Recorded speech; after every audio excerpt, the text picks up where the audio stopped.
42 দিনদার হওয়ার পথে বাধাসমূহ এবং তা দূর করার উপায় তৃতীয় পর্ব। বিসমিল্লাহির রহমানির রহিম। আলহামদুলিল্লাহি রাব্বিল আলামিন ওয়াসসালাতু ওয়াসসালামু আলা সাইয়্যিদিল মুরসালিন ওয়া খাতামিন নাবিয়্যিন ওয়া আলা আলিহি ওয়া আসহাবিহি আজমাইন।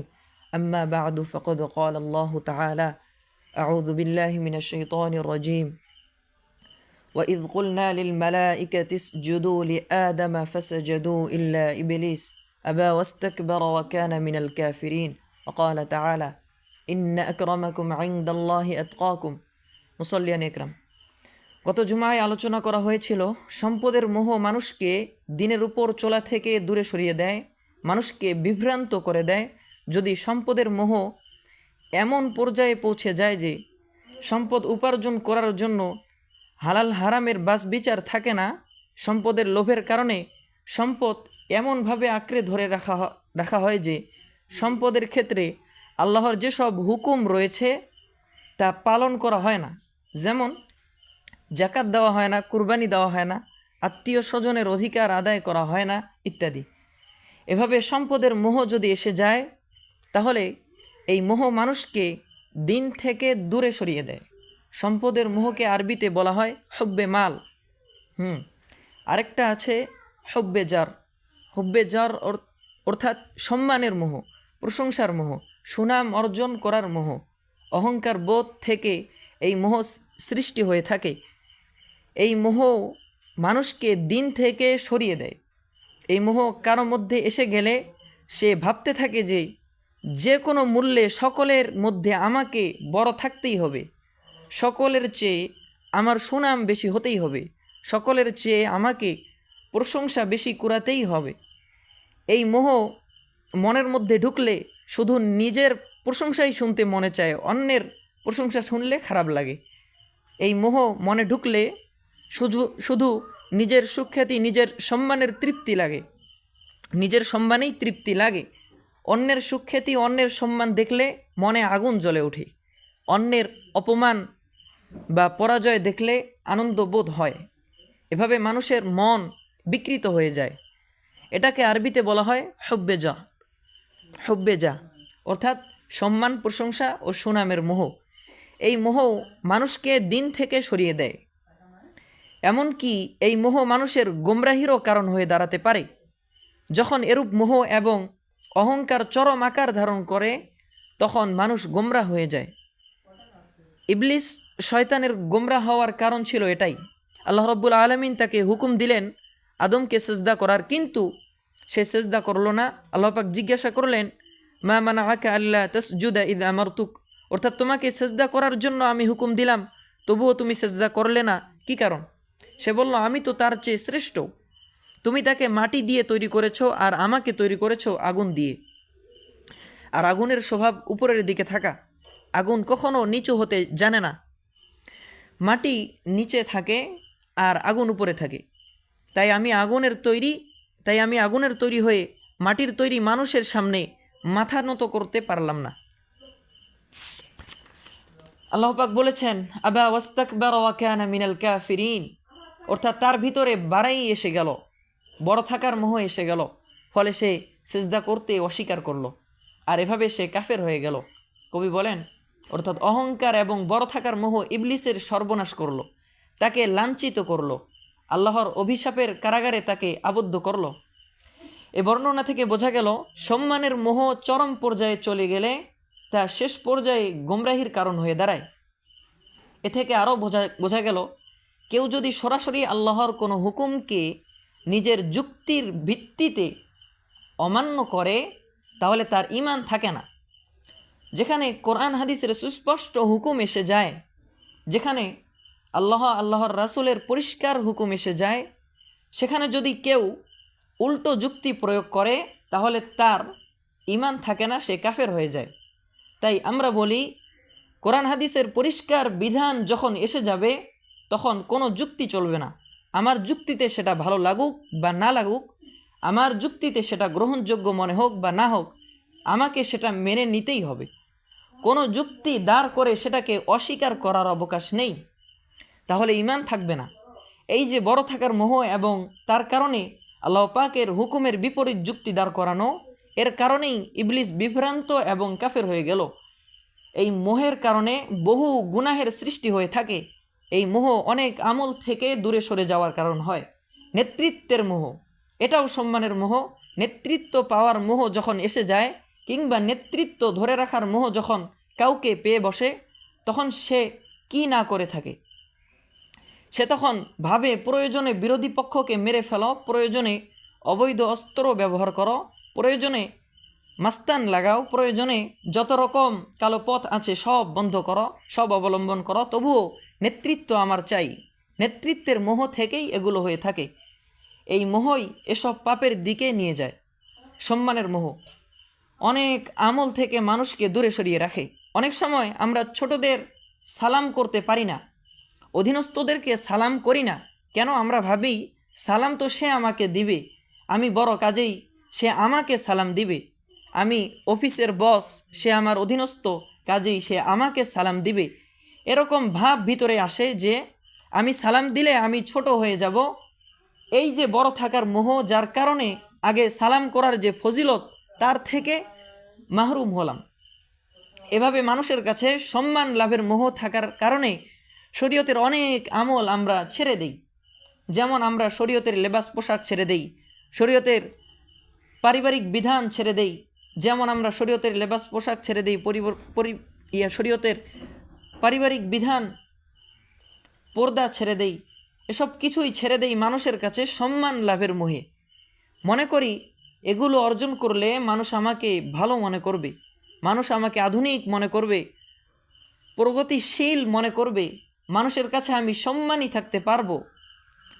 আর করলে মানুষ আমাকে ছোট মনে করবে, মনে করবে আমি সেকেলে ধ্যান ধারণার শিকার হয়ে গিয়েছি, আমি সেকেলে হয়ে গেছি, আমি প্রগতি বুঝি না ইত্যাদি। এভাবে সম্মানের মোহ আমাকে অনেক আমল থেকে দূরে সরিয়ে দেয়, অনেক গুনাহের দিকে ধাবিত করে। একথার অর্থ এ নয় যে আমি সমাজে অসম্মানী হয়ে থাকব, আমার সম্মান বিসর্জন দিয়ে দেব। এ অর্থ আদৌ নয়। ইসলাম বরং নিজের সম্মান টিকিয়ে রাখার নির্দেশ দিয়েছে, নিজেকে অসম্মানী করতে নিষেধ করেছে। হাদিসে এসেছে, লা ইয়ামবাগি লিল মুমিনি আই ইউদিল্লা নাফসাহু, অর্থাৎ কোনো মুমিনের জন্য এটা শোভনীয় নয় যে সে এমন কাজ করবে যাতে সে সমাজে অসম্মানী হয়ে যায়। অতএব নিজের সম্মান টিকিয়ে রাখা মুমিনের কর্তব্য।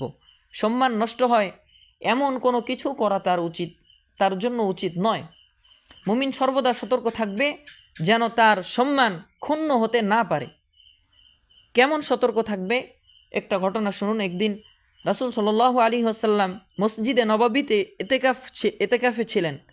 রাসূল সাল্লাল্লাহু আলাইহি ওয়াসাল্লামের বিবিদের ঘর ছিল মসজিদের নববীর সাথে।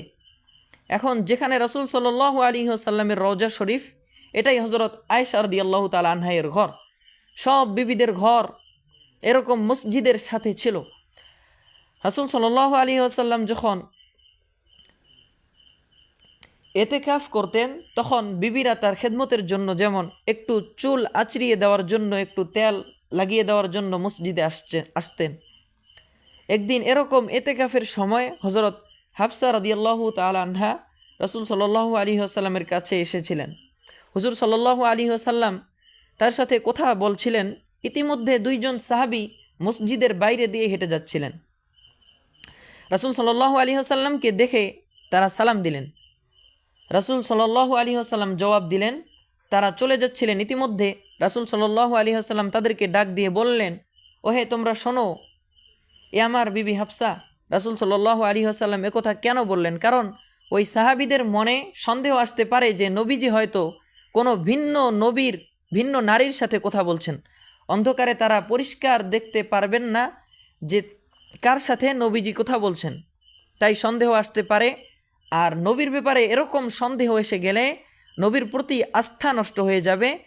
এমন হয়ে গেলে নবীর কথার কোনো আসর তাদের মনে পড়বে না। কারণ যিনি পাপ করেন তিনি যদি মানুষকে নসিহত করেন, তাহলে মানুষের মনে তার নসিহতের আসর হয় না।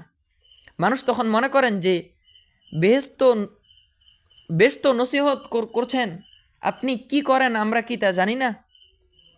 এরকম একটা অবস্থার শিকার ওই সাহাবীগণ হতে পারতেন। তাই রাসূল সাল্লাল্লাহু আলাইহি ওয়াসাল্লাম তাদেরকে বললেন, এ আমার স্ত্রী হাফসা। একথা বলার কারণ ওই সাহাবিগণ বুঝে ফেললেন যে আমরা রাসূল সাল্লাল্লাহু আলাইহি ওয়াসাল্লামের ব্যাপারে সন্দেহ করতে পারি। রাসূল সাল্লাল্লাহু আলাইহি ওয়াসাল্লাম একথা ভেবেছেন। তাই সাহাবি দুজন বললেন, ইয়া রাসূলুল্লাহ, আপনার ব্যাপারেও কি আমাদের সন্দেহ হতে পারে? রাসূল সাল্লাল্লাহু আলাইহি ওয়াসাল্লাম বললেন, ইন্না শাইতানা ইয়াজরি মান ইবনি আদমা মাজরাদ দামি। অর্থাৎ শয়তান তো মানুষের রগ রেশায় ঢুকতে পারে, অর্থাৎ শয়তান তোমাদের ভিতর সন্দেহ সৃষ্টি করে দিতে পারে।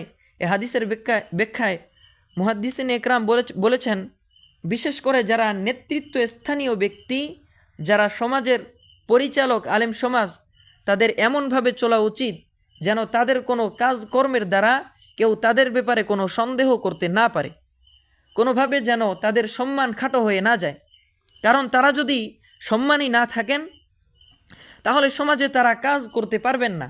তাদের প্রতি মানুষের শ্রদ্ধাবোধ না থাকলে সমাজে তাদের কথার আসর হবে না, তাদের দাওয়াত কার্যকরী হবে না, ফলে তারা তাদের মিশনে কামিয়াব হতে পারবেন না। ইমাম বুখারী রহমতুল্লাহ আলী এর একটি ঘটনা আছে। তিনি তখন ছাত্র, পড়াশোনার উদ্দেশ্যে কোনো এক দেশে যাচ্ছেন জাহাজে, সাথে আছে 1000 স্বর্ণ মুদ্রা।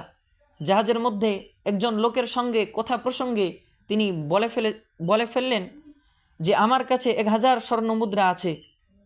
ওই লোকটার মনে দুষ্ট বুদ্ধি চাপলো। একদিন সকালে সে হইচই শুরু করলো যে আমার 1000 স্বর্ণ মুদ্রা হারিয়ে গেছে। জাহাজে তল্লাশি শুরু হলো। ইমাম বুখারী বুঝতে পারলেন যে ওই লোকটার মাথায় দুষ্ট বুদ্ধি চেপেছে।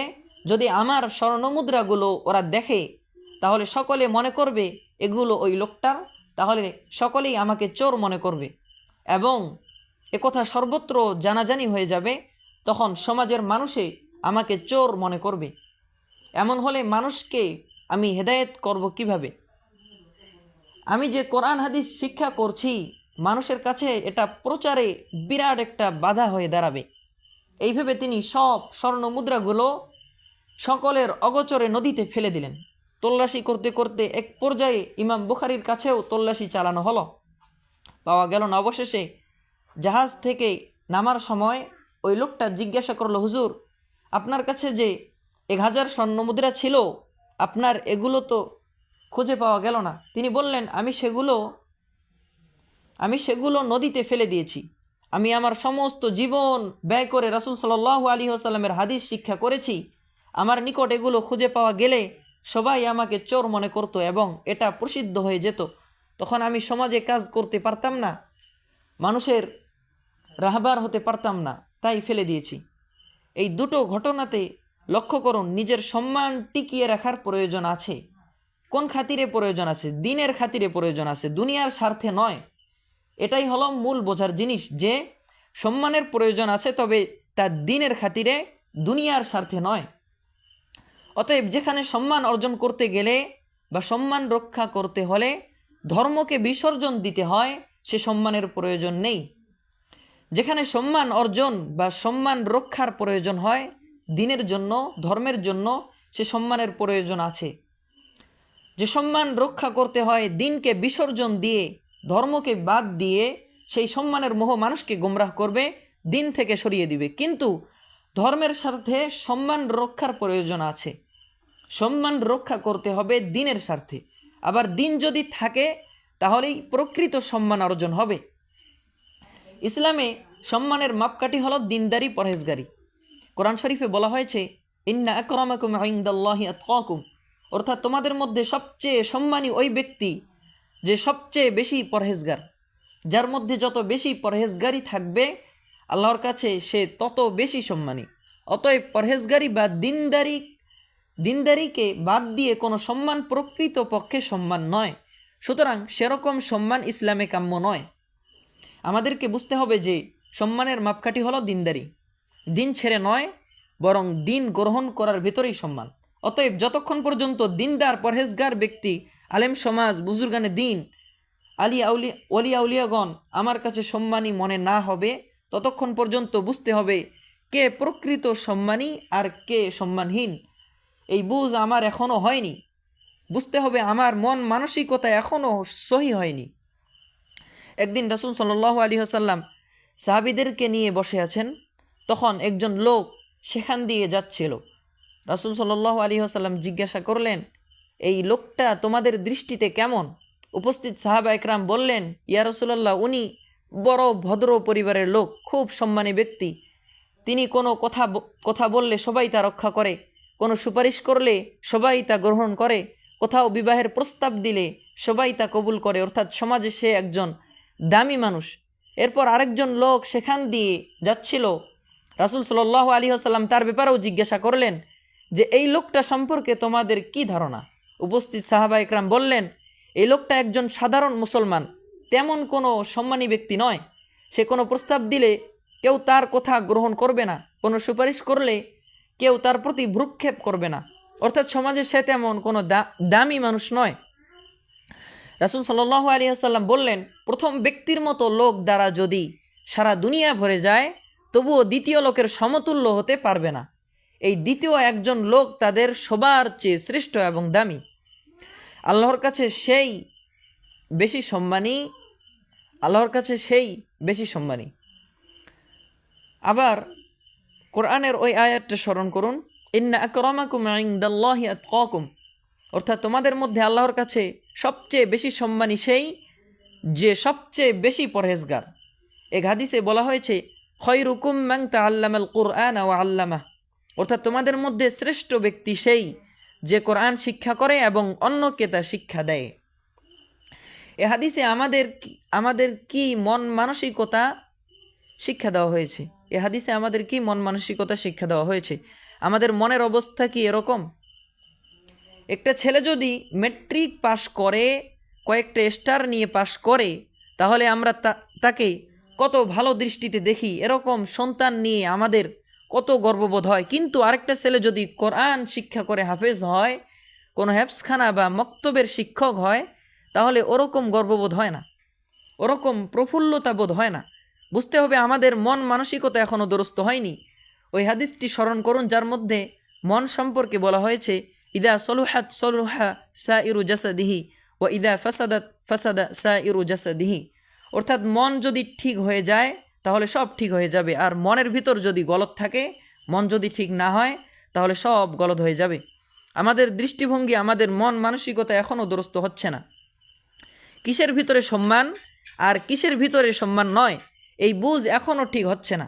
দিনদার ব্যক্তিদেরকে, দিনের ধারক বাহকদেরকে যতক্ষণ পর্যন্ত সম্মানী মনে না হবে ততক্ষণ বুঝতে হবে যে আমাদের মধ্যে সহি ইসলামী মন মানসিকতা পয়দা হয়নি। বুঝতে হবে আমাদের মেজাজ এখনও দুরস্ত হয়নি। আজ দিনের ধারক বাহকদেরকে, ধর্মীয় ব্যক্তিদেরকে হ্যাঁ দৃষ্টিতে দেখা হয়। এটা মুনাফেকদের মানসিকতা। মুনাফেকরা এরকম মানসিকতা রাখত, মুনাফেকরা এরকম ব্যক্তিদেরকে তুচ্ছ জানত। সূরা মুনাফিকুন নামে কোরআনে একটা সূরা আছে। মুনাফিকদের চরিত্র কেমন ছিল, তাদের মন মানসিকতা কি ছিল, তার বেশ কিছু এই সূরার মধ্যে বয়ান করা হয়েছে। এই সূরা মুনাফিকুনের মধ্যে এসেছে, তারা মদিনার মুসলমানদের সম্পর্কে বলেছিল, এক যুদ্ধে গিয়ে মুসলমানদের বিরুদ্ধে চক্রান্ত করে করে বলেছিল, লা ইর রাজানা ইলাল মাদিনাতি লা ইখরিজান্নাল আ'আজ্জু মিনহাল আযাল, অর্থাৎ এবার মদিনায় গিয়ে সম্মানিত শ্রেণীর লোকেরা হ্যাঁ শ্রেণীদের লোকদেরকে মদিনা থেকে বের করে দিবে। এই হ্যাঁ শ্রেণীর লোক বলতে তারা সাহাবা ইকরামকে বুঝিয়েছিল, যারা মুসলমান ছিলেন। এই সাহাবা ইকরামকে তারা লাঞ্ছিত শ্রেণী মনে করত, ওরা তাদেরকে সম্মানী মনে করতো না। এ থেকে বোঝা গেল মুসলমানদেরকে হ্যাঁ প্রতিপন্ন করা, তাদেরকে নিম্ন শ্রেণীর মনে করা মুনাফিকদের চরিত্র। এটা মুনাফিকি মানসিকতা। এর বিপরীত খাঁটি মুমিনদের মানসিকতা হলো মুমিন পরহেজগার মানুষদেরকে ভালো লাগা, দিনদার মানুষদেরকে সম্মানী মনে হওয়া, দিনদারির ভিতরে সে সম্মান বোধ করবে। এটাই হচ্ছে খাঁটি মুমিনের মানসিকতা। এর উল্টা হলো মুনাফিকদের মানসিকতা। যা হোক, বলা হচ্ছিল, আমি আমার সম্মান রক্ষা করার জন্য আপ্রাণ চেষ্টা করব, কারণ সম্মানের প্রয়োজন আছে, তবে তা দিনের স্বার্থে, দিন রক্ষা করার জন্য।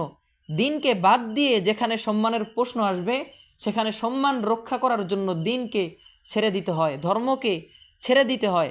সেই সম্মান আমাকে গোমরাহ করে দিবে, সেই সম্মান শরীয়তে কাম্য নয়। সেরকম সম্মানবোধ, সেরকম বাড়াই বোধ মানুষকে কাফের পর্যন্ত বানিয়ে দিতে পারে।